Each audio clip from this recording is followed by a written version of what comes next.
Tervetuloa mukaan tähän meidän jarrupainotteiseen jaksoon, jossa kyllä tehdään vähän muutakin kuin pelkästään jarruja, mutta pääosin nyt niitä. Käydään ihan ensimmäisenä tossa Onni Motorsportilla hakemassa meille käsijarru tohon Bemariin.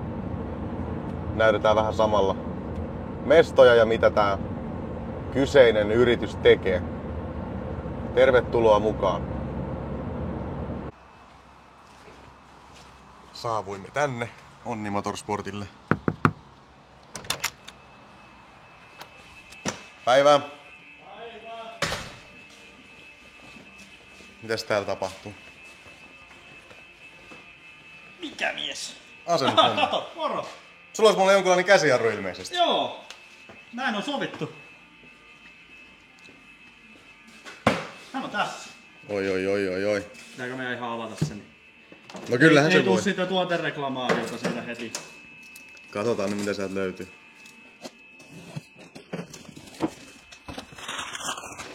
Stickers. Tarrat, ne on tärkeimmät. Tää tuot. Ai, näyttää hyvältä. Joo.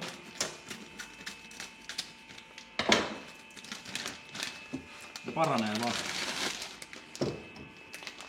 Joo, kyllä tuolla varmaan Bemari lähtee poikin. On kyllä tyrne. Kyllä. Suuri kiitos tästä tuesta. Eipä mitään. Mut hei, kerropa nyt missä me ollaan. Nyt ollaan Onni Motorsportilla. Mä olen Niko, ainoa orja täällä. Mitäs kaikkea te täällä touhuutta? No siis ihan polttimon vaihdosta lähetään ja autohuollot kattavasti, ilmastointihuollot, kulmat, jakopäät. Sitten tietysti tässä on esimerkiksi tämmönen rangeri nyt varustelussa, että sinne tulee vähän lisäpitkää ja vilkkuvaloa ja sun muuta kivaa, niin tehdään sitten vähän customiosiakin, että ei tämmöisiä tietysti kaupasta saa, että asiakas halusi, että kaikki on suhteellisen hyvin piilossa, niin on pyritty piilottaa ne silleen, kun asiakas on ne sinne halunnut. Että mahdollisimman vähän näkyvillä ja yksi ledipaari nyt väkisinkin jää tosta setistä näkyviin, mutta sitten tietysti kun katsoo vähän alempaa, niin maskin takana on yksi ja sitten tonne on vielä laitettu, tehtiin tummaoptiikkasta robot noin normaalisti vaalealla linssillä. Näkyy silti ihan tosi hyvin, mutta ei näy tuolta maskin takaa.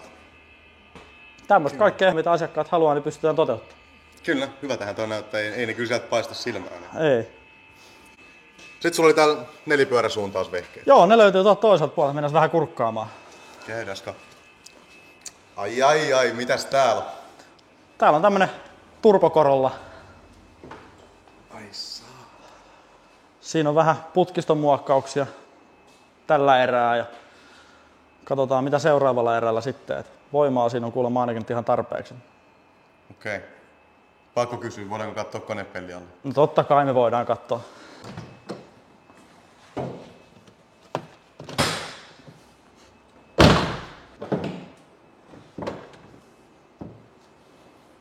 Kaksi jeetset, no shit. Joo, niin ne väittää. Minähän RP-miehenä näistä mitään tiedän.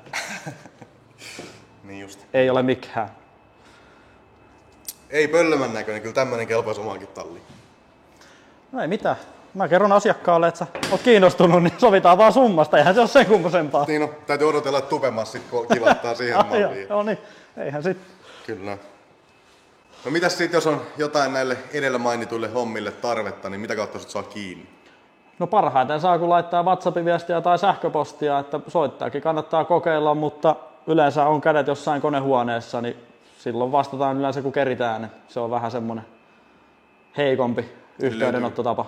Löytyy esimerkiksi sosiaalisesta mediasta. Löytyy. Onni Motorsportti. Sillä löytyy tiedot. Tiedätte sitten mihin soittelette tai laitatte viestiä. Tonne, mutta niinku toisinpäin tuo teksti.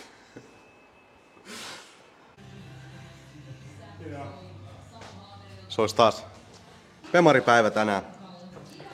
Tänään osista päätellen meillä on jarrupäivä. Eli laitetaan jarrut sinne ainakin johonkin malliin tänään. Ja käsijarru on tuolla sisällä. Ja käsijarruhan tuli Onni Motorsportilta. Otetaan renkaat irti ja aletaan touhu. Tekniikka nostettiin just pois. Taas.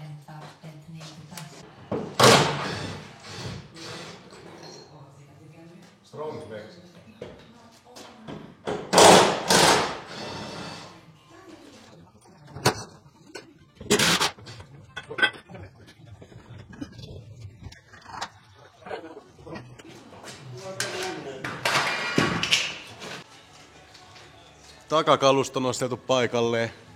Vetareitten kanssa oli vähän jumppaa. Tuolla oli noin vetarin poorit, niin tänne jotain sontaa. Me ei mennyt saada nyt millään puhtaaksi. Niin vähän joutui tappelemaan, että saatiin ne, mutta nyt se perä ja vetarit on siellä.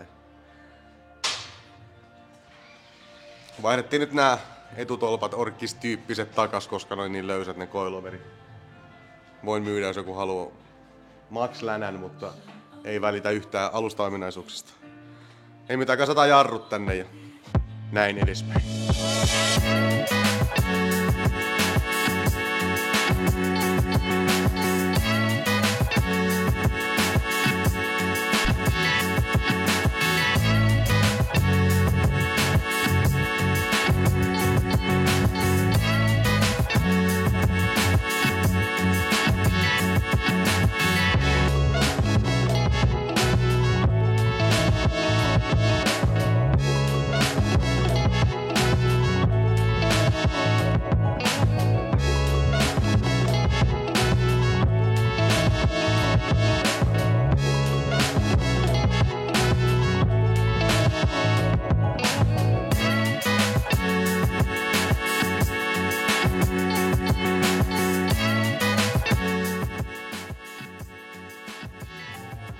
Siellä on jarrut kasassa.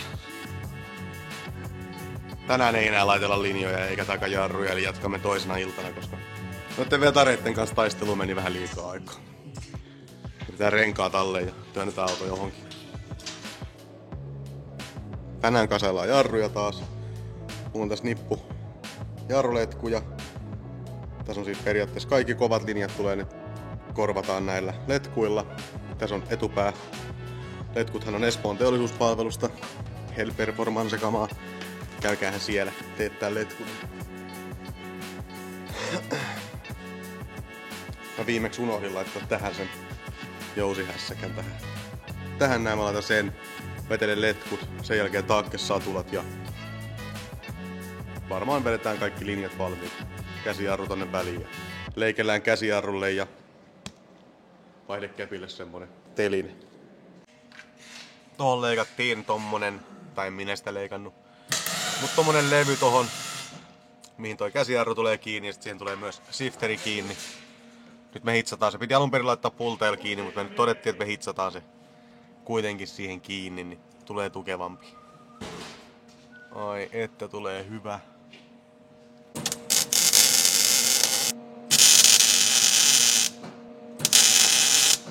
Se on siinä.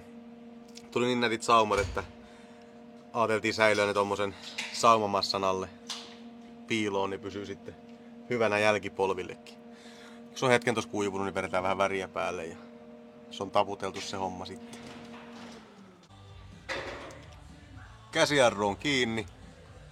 Siinä on se levy, mikä sille tehtiin ja alkaa hahmottua tää kabiini pikkuhiljaa. Takajarrutkin on nyt kasassa pääpiirteittäin. Linjat pitää vielä vetää.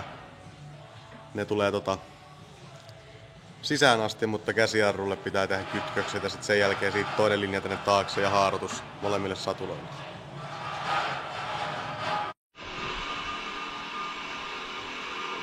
Taaksekin tulee nyt linjat.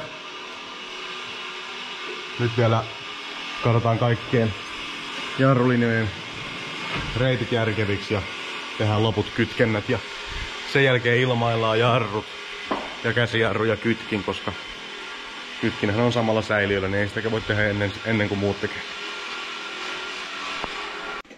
Mä olin vähän mitottanut noin letkut sillai liian lyhyeksi, niin me jouduttiin tommoset jatkoletkut laittaa, mitkä mä naarasin jostain roskiksesta. Sittenhän me teimme. Sitten mä tein tohon, näkyykö, joo, telineen, ihan mahtavan telineen tolle jarrupaineen säätimelle. Noin letkut on laitettu kiinni. Ja täällä takapenkillä nää menee tämmöstä ilmareittiä, mutta on helppo reititys, niin tuossa on T-haara, missä lähtee takasatuloille sitten. Ja nyt me lyödään nesteet sisään ja koitetaan ilmata jarrut tähän vehkeeseen ja kytkin myöskin. Kaadetaan vähän racing-mallin Aten öljyä. Tää varmaan tulee tuohon suoraan eteen. Katsotaan kuinka paljon saadaan mennä ohi. Oi, ei mennyt vielä yhtään. Oi! Sanoinko muuten öljyä? Tämähän on jarrunestettä. Nesteet on sisällä ja täällä on tämmönen juttu. On tää jännää. Samaa tien alkoi puhelin saamaan, kun yrittää jotain kuvata. Siellä alkaa neste liikkumaan, sieltä tulee kuplaa.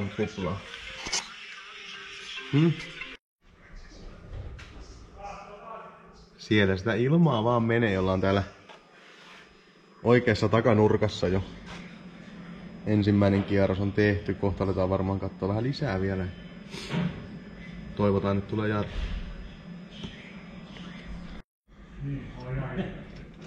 Meillä on käsijarrussa jonkunlainen tuntuma. Polkimessa on jonkunlainen tuntuma ja kytkimessäkin on jonkunlainen tuntuma, joten alkaisi olemaan jarrut siis jiirissä. Nythän me ei päästä vielä testaamaan näitä. Ei päästä vielä ajamaan. Mutta näitä testaillaan sitten ensimmäisessä koeajo videossa. Mutta mä uskon, että tää jarruosio nyt alkaa olla niinku tässä. Nähdään seuraavissa haasteissa. Me jatketaan nyt pakoputken kanssa, mutta siitä tulee erillinen video sitten jossain yhteydessä. Kiitos kun katsoit ja pistä somet seurantaa ja lähde tekemään vanteita ja renkaita ja osia ja kaikkia. Moikka!